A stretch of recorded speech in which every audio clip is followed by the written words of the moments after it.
कह के स्वागत किया गया और आज छपरा में इतना भारी तादाद में जो है कि यहाँ पर स्वागत किया जा रहा है, क्या कहेंगे?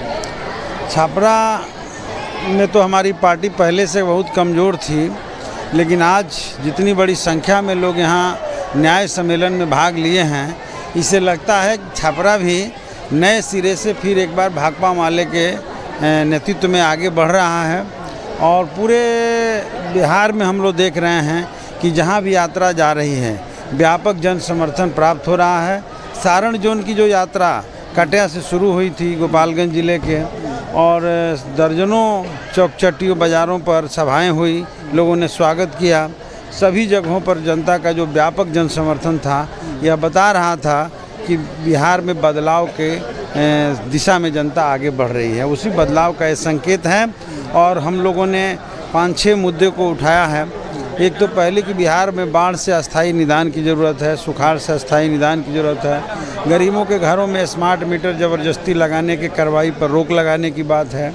5 डिसमिल ज़मीन बसने के लिए गरीबों को मिलना चाहिए। 2 लाख रुपया जो जनता के सामने सरकार ने वादा किया था, उसे पूरा करने का सवाल है। और इसके साथ साथ बिहार को विशेष राज्य का दर्जा का मामला हो या भूमि सर्वे के नाम पर जो अभी जनता में अफरा तफरी और हलचल मचा हुआ है, इस पर सीधे तौर पर रोक लगा करके पहले गरीबों को ज़मीन दे देना, जिस ज़मीन पर बसे है उसे पर्चा दीजिए, उसके बाद भूमि सर्वे करवाइए। ये सारी मांगें जो थी, इसका व्यापक जन समर्थन हमें प्राप्त हो रहा था। भाजपा के द्वारा भी इस तरह का कहीं ना कहीं एक यात्रा निकाला गया है, उसको लेकर क्या किस नज़र से? के द्वारा भी इस तरह का कहीं ना कहीं एक यात्रा निकाला गया है, उसको लेकर क्या किस नज़र से? देखिए, बीजेपी की जो यात्रा है वो दंगा कराओ यात्रा है। बीजेपी पूरे देश में जब से फिर से सत्ता में आ गई है तीसरी बार, उसका एक कोशिश है कि देश भर को में फिर से एक बार नफ़रत का बीज बो दिया जाए। और नफ़रत, हिंसा फैलाने की उसकी राजनीति जो है, उसी का हिस्सा है बिहार के अंदर हिंदू जगाओ यात्रा। और हमने तो चैलेंज दे करके कहा है कि गिरिराज सिंह के द्वारा अगर इस यात्रा का आयोजन किया जा रहा है तो ये पूरी तौर पे दंगा कराने की योजना है। और सारण में अगर वो प्रवेश करेगा तो निश्चित है कि भाकपा माले से उनको टकराना पड़ेगा। भाकपा माले ऐसे दंगा कराने की छूट नहीं देगी। पिछले दिनों प्रवीण तोगड़िया के द्वारा भी एक कोशिश किया गया था, हम लोगों ने नौजवान सभा के बैनर तले जम के विरोध किया था, तोगड़िया को वापस भागना पड़ा।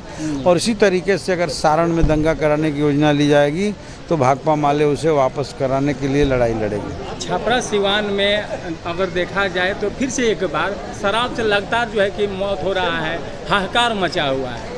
इस यात्रा के क्रम में हम लोगों ने जब ये खबर मिली तो हम लोग हर जगह पर इस मांग को उठाया कि जो लोग मरे हैं, जहरीली शराब से मौत हुई है, उन लोगों को 25-25 पीड़ित परिवार को मुआवजा मिलना चाहिए। और दूसरी जो सबसे बड़ी बात है कि इसमें किन किन अफसरों का मिलीभगत है, किसके मिलीभगत से शराब माफिया जहरीली शराब बेच रहे हैं, इसकी जांच होनी चाहिए। मुझे लगता है कि जिला के बड़े अधिकारियों से लेकर के निचले स्तर तक के पुलिस अधिकारी सम्मिलित हैं, जो बड़े माफियाओं के शराब का खेप उतरवाते हैं, उसमें मिले रहते हैं और गरीब गुरबे को पकड़कर पुलिस जेल भेजते रहती है। इस पर रोक लगना चाहिए और जांच करके जो उस दायरे में आते हैं उन इस पर रोक लगना चाहिए और जांच करके जो उस दायरे में आते हैं उन सब पर सख्त से सख्त कार्रवाई होना चाहिए। जी, पहले भी कहा जाता था कि जंगल राज है, लगातार जो है कि घटनाएं होती थी, लेकिन अब भी अगर देखा जाए तो ठीक उसी प्रकार से अब भी जो है कि घटनाएं लगातार घट रही है। जंगल राज है। देखिए, ये राम राज मंगल राज की जो बात ये लोग कह रहे हैं, हम साफ कहना चाहते हैं कि ये जल्लादों का राज कायम हो गया है। इसमें अपराधी भी बेलगाम है और अफसर भी बेलगाम है। जनता का कोई बात न अफसर सुन रहा है और न कोई अधिकार माने कोई दूसरा सुन रहा है। तो एक तरफ से अफसरों के पास जनता जाती है तो वो भी सुनने को तैयार नहीं है, और अपराधी तो खुलेआम, चाहे वो व्यवसायी की हत्या करना हो, आम आदमी की हत्या करना हो, कर रहे हैं। पूरे बिहार के भीतर सामंती ताकतें एक बार फिर से सर उठा लिया है और जगह जगह पर गरीबों पर, दलितों पर हमले हो रहे हैं, अल्पसंख्यकों पर हमले हो रहे हैं। हम लोगों ने नवादा में देखा कि 40 घरों को जला दिया गया, जहां से हमारी यात्रा की शुरुआत महासचिव ने किया। और इस तरीके से समस्तीपुर हो, मुजफ्फरपुर हो, हमारे सारण के भी और दुरावधा के कई इलाकों में सामंती ताकतें गरीबों पर हमला तेज किया है।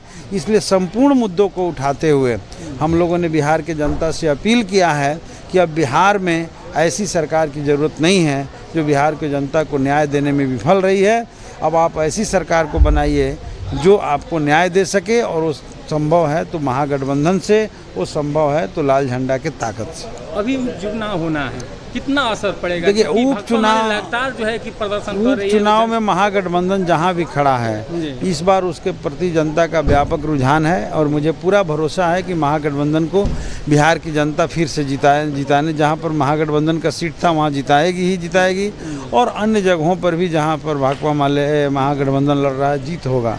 इसमें कोई दो राय की बात नहीं है। बिहार में बदलाव का संकेत है, और बदलाव की शुरुआत इस उपचुनाव से हो जाएगा। क्या कहेंगे जो जनता आपको देख रही है, क्या संदेश देना चाहेंगे? मैं पूरे सारण के तमाम लोगों से, सिवान, गोपालगंज और सारण के तीनों जिला के जनता से और पूरे बिहार के लोगों से यही कहूँगा कि बिहार के भीतर एक बदलाव की ज़रूरत आ गई है।